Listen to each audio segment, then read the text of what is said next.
What's going on, YouTube? It's your boy Humble Warrior checking in with you. Want to do a video in regards to today's game. The Dolphins were victorious.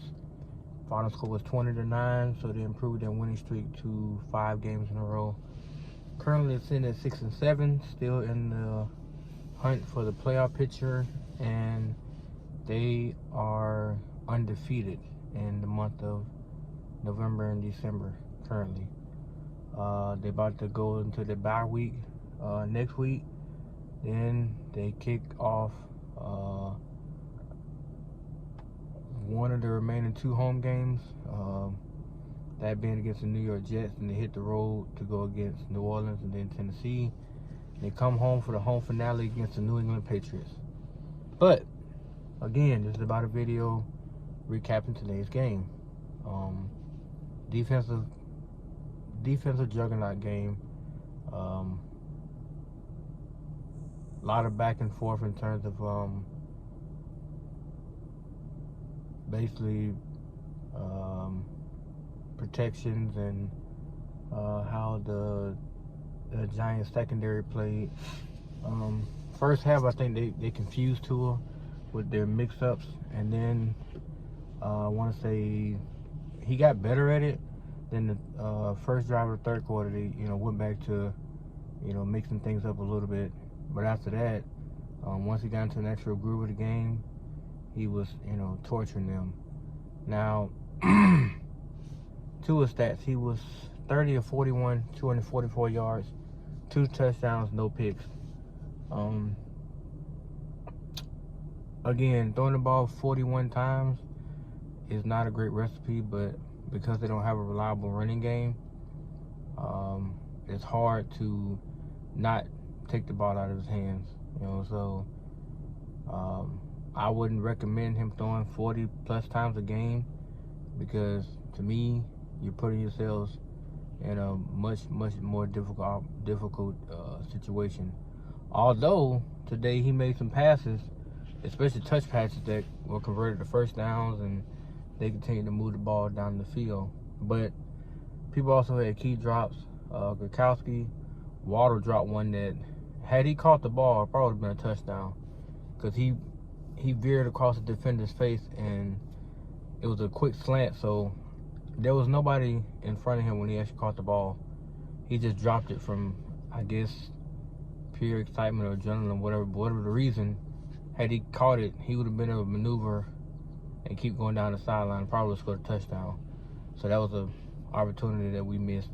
Gronkowski missed one. It's coming over to the left. It was a crossing route to the left. Tua actually hit him beautifully, but for some reason he contorted his body to try to catch it and dropped it. We had a few people drop some passes today. Parker did great. 2 big back shoulder catches for first downs. He made them. He made a contested slant pass that Tua put between 2 people. He came down with that one. And for the most part, the offensive line, they did good. They had moments where they have lapses, and it shows how much they miss Lindsey, because he was a nice blocking back, and Ahmed and Gaskin, they struggling, and Patrick Laird was hurt. He got hurt today, so he might be out for a minute. But overall, Miami looks solid defensively. They got home a lot. I think they registered 3, maybe 4 sacks. Got an interception off of Xavier Howard.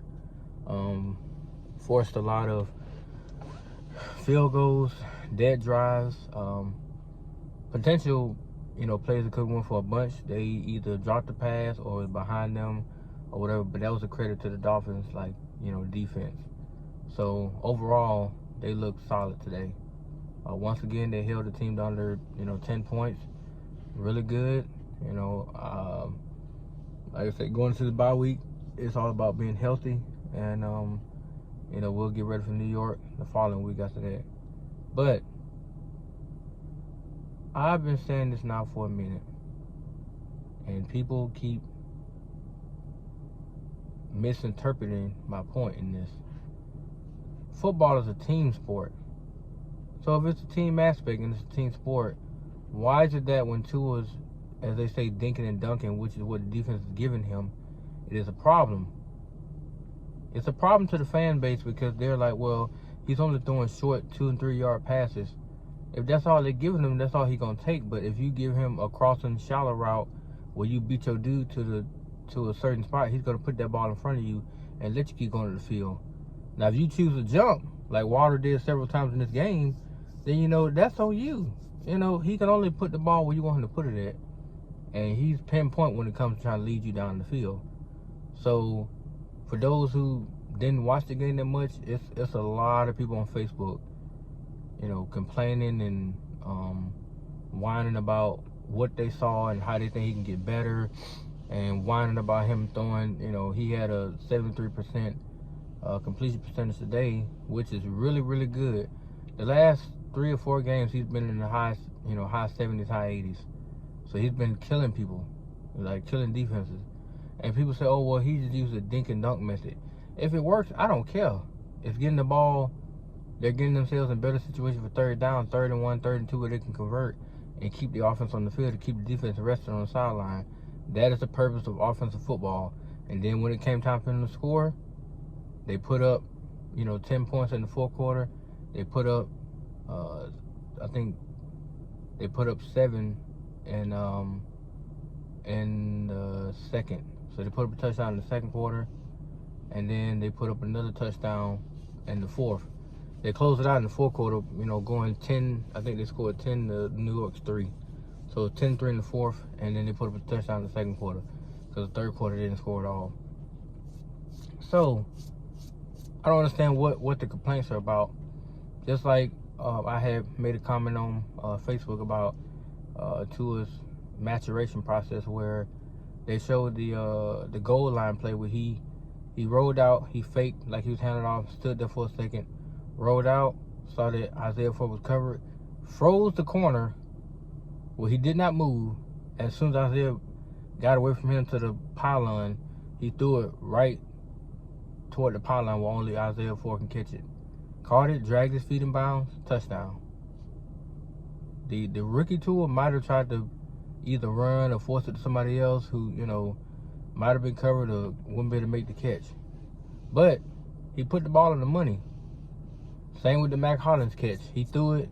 Mack Hollins readjusted to the ball beautifully, juggled a little bit 2 times. 3rd time he secured it, dragged his feet, kept his whole body in bounds, and still got a touchdown. 2 touchdown passes, no picks, over 230 plus yards of offense, 240 because it was close to 250, but they ran the ball the last drive, and you win the game. You win the game. So now you're 6-7. You're right there with everybody else that's in this hunt for the playoffs, and you're complaining because, to me, this is getting redundant. It's the same thing week in and week out. No matter what the kid does, it's not enough. He can go out there literally and throw for 450 to 500 yards, put up 4 or 5 touchdowns, and people say, oh, well, but he missed Jalen Waddle on a comeback route, or he missed Gronkowski going down the middle, when he was double covered, and he could have put it over his hand and let him catch it. Now, the stupidest receiver they got by far is Albert Wilson, because a few times, his dumb ass, instead of getting the 1st down, he was trying to go backwards to get more yardage so that he can outrun a DB. Hey, dude, they gave you a lane for a reason. Take the lane to get the 1st down. Stop being extra. Stop being extra. Isaiah Ford contributed pretty nicely today. Durham Smythe, Mack Hollins, who they need to get out there more. He is just as good as Gronkowski, no doubt. Just as good as that boy. But because, Gronkowski is one of Tua's favorite targets, they keep him out there on the field because he can't run block. All he do is catch. That's all he can do. So that's primarily the reason why he's out there. Because he is a mismatch for a safety. He's a big mismatch. But Mack Hollins can do it all. Block, catch, run after the catch and everything. So I feel like they should use him more. But I digress. I just think that people should give the kid a break. Give him a rest. This is his 17th game in the league. And I was checking out his stats on on the ESPN stat line thing. Currently, he's 28th of 32 quarterbacks, because he only played 8 games out of this season. So out of 13 games, he only played 8, and he missed 5. So 8 games, his stat line, he's 70.5%, 1,711 yards, 10 touchdowns, 6 picks. I think he's been sacked 4 or 5 times. Got a QBR of, I want to say it's nearly 60.5% or something like that. And his completion percentage is only under Kyler Murray. Kyler Murray has a 72.7% completion percentage. Tua's just below him at 70.5%. The next person to Tua is Mac Jones, and he's the rookie. He's at 70.3%. And what does he do in New England? He dinks and dunks, right? Right. He uses his tight end sets, uses his run game to set up the play action pass. Tua uses RPO to freeze the linebackers in hopes that he can get a window to throw the ball into. And 9 times out of 10, because of Jalen Waddle and his dynamic speed, he's given windows to throw into. Now, as far as if they had Will Fuller, it'd be a whole different ball game. But they don't even know they're gonna get him back now because he stays hurt. So if you had him on the outside and you had Jalen Waddle as a slot, you could do a lot of creative things with both of them because they both got top-notch speed. But because Will Fuller's not out there now, you basically pay him to sit on the sideline. So Tua has one dynamic speedster in Waddle. He got a below-average Apple Wilson, a fan-driven, crazy Mike Rakowski, and a playmaker Matt Hollins, a suspect running game, and an offensive line that's still learning. They allowed Tua to get sacked twice today. One time, the pocket just collapsed on him. The second time, he tried to step into it to get away, and they still got him. Because Eichenberg and Jesse Davis, boy, they were getting smoked. So, they had to get running backs to come chip in, or the tight end to chip the dudes while they're running on the routes and everything. And all Tua could do was go short, because when he was able to get time, he threw it down the field. When he got time, he threw it down the field. If he didn't have that time, he checked down what he had. For once, I would like to see a play that's actually called, be executed to the fullest, and watch him throw the ball down the field, like against the Jets. When people say Mac Hollins wide open, that was a design play where he ran a go route, and he got open because the safety was too busy to the far right, and he just happened to get open, and Tua threw it to him. When he did not stop moving, he backpedaled to catch the ball, turned his momentum around to keep going, got pushed, sideline tapped himself into the end zone with both legs in.